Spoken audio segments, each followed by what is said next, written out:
Bismillahirrahmanirrahim. Alright, dear students,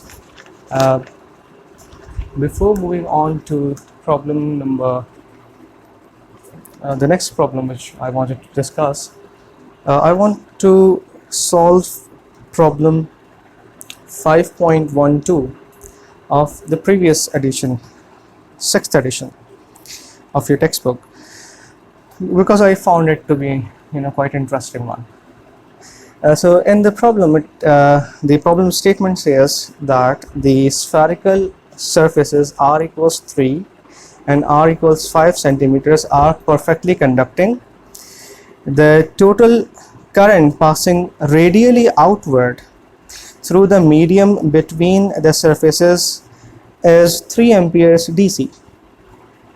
So we have been given two conducting spheres, r equals 3 centimeters and r equals 5 centimeters, and it has been given to us that a 3 amperes DC current flows radially outward from inner sphere to outer sphere.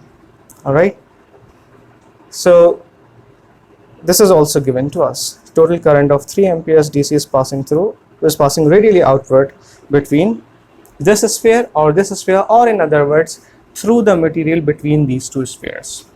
Now in part A, having said that, this is the given data for whole of the numerical. In part A, it asks us to find the potential difference between the two spheres. We are referring that to as V0. The resistance between the two spheres R, and electric field intensity between the two spheres if the conductivity of the material between the two spheres is 0.05 Siemens per meter. Now from this value of conductivity we can guess reasonably that the material between these two spheres is obviously an insulating material, because a good conductor normally has conductivity in tens of millions. So this conductivity being smaller than 1 means that definitely the material between these two spheres is an insulator. In part B, we are asked to repeat part A, but for a different value of conductivity. Now this time the conductivity is not constant, rather it's a function of parameter r of a spherical coordinate system, or it depends on the radius with respect to origin. Earlier it was constant. And in part C, we are asked to find the same thing which we had done a couple of problems before, I think problem 5.10 if I'm not wrong, in which we have to find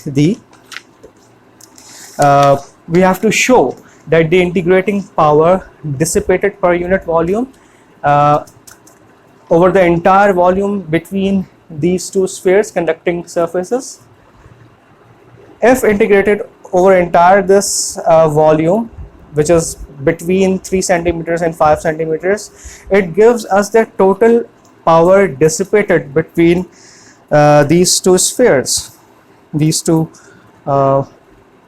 spheres. So we had solved, I think, a similar kind of problem somewhere in, if I'm not wrong, in 5.11, I guess, 5.11, a couple of problems back. All right, so since part A and part B both are the same, I'm not going to show the solution of the part which is comparatively easier one, in which conductivity is constant. I've just written the answers directly here.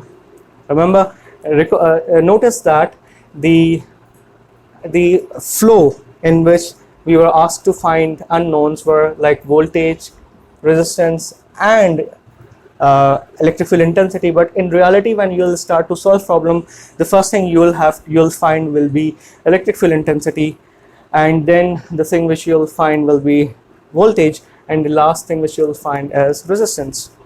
Why? Let's see how. Let's solve the part A again for this kind of conductivity. Let's repeat part A. So if you are asked to find V naught first, okay, let's try to find it V naught first.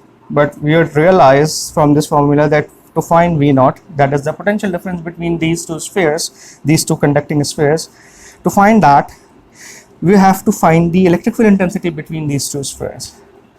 Electric field intensity is given by this expression, which will force us to find J.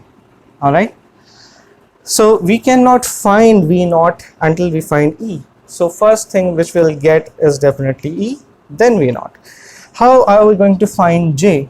J is nothing but current per unit area multiplied by the direction in which charges are moving. So if it is given to us that the DC current is flowing in this fashion, so current density will definitely have the direction AR.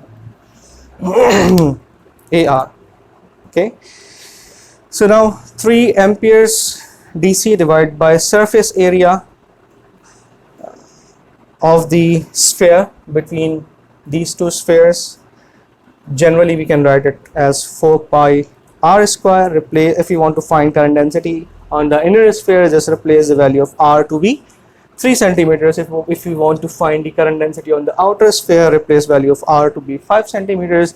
If you want to find current density in between these two spheres, just replace the value of r over which you have to find the current density. Anyway, okay, having got J, now we can use this expression to find E. Simply divide this J by sigma, which is 0.0005 divided by R, means multiply by R in the numerator. Do the necessary maths and the cancellations, you'll get electric field intensity. The first thing you'll get will be 477 divided by R AR, which is electric field intensity. Now using this electric field intensity, you can use this expression to find V naught. Replace the value of E. Definitely for DL, we'll have to take the judge charge, 1 coulomb positive charge, and move it in the direction which is opposite to that of electric field. Now you may say that this is the direction of current density, but remember that the current density and electric field intensity, they both share the direction. So this is also the direction of electric field intensity. Now electric field intensity has got this direction. To find the potential difference between two plates, what essentially physically we have to find the amount of work which we'll have to do in moving a +1 coulomb judge charge from the outer sphere towards the inner sphere, opposite to that of electric field intensity. So limits from R2 to R1. Okay, R2 is 5 centimeters, 3 centimeters. If you are moving in the radial direction, so we know that generally DL in spherical coordinate system is dr AR plus R sine theta,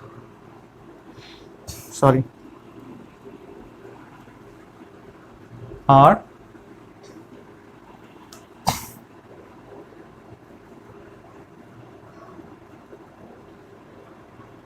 RD phi, RD theta. Oh my god.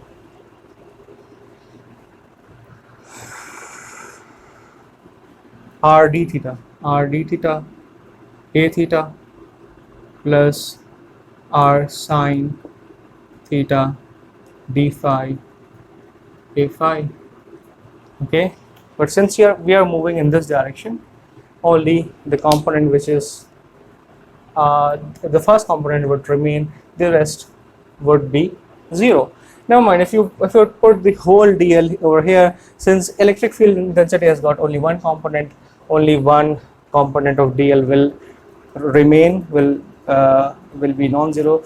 All the other dot product would be 0. So now evaluate these this integral, you'll get V naught to be 244 volts. Now the second thing which you got is V naught. The third entity which we have to find is resistance of that whole device. So V naught divided by R, 244 divided by 3, 81.3 ohms.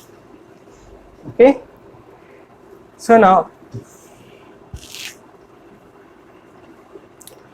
All right, so part C, sorry, not part B, part C. What we have to find is we have to show that if we take the power dissipated at each point per unit volume and integrate that power throughout this volume, we are going to get the total power dissipated by the device. So earlier we have seen in problem 5.11 that the rate of change of power or the power dissipated per unit volume, watts per meter cube, is given by this formula. E is this here, J is this here. Take the dot product.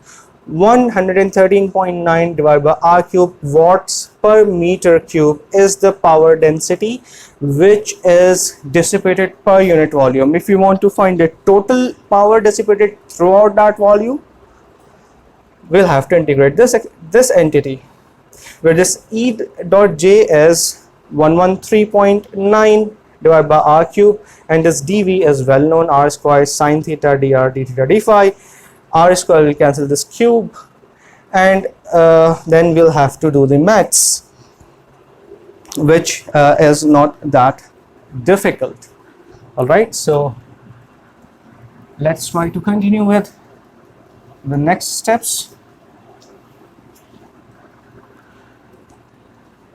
All right, so ln 5 point, where's my calculator?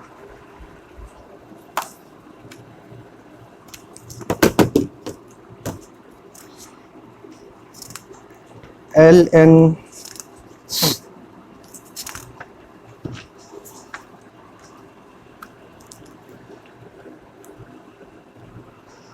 okay 11.113.9 times log of 5 by 3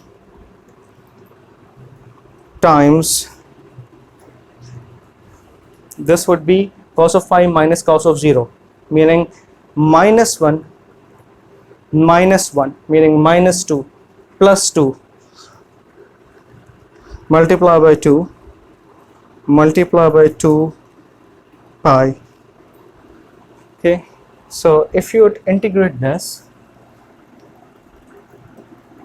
P is equals to 113.9 ln 5/3 0.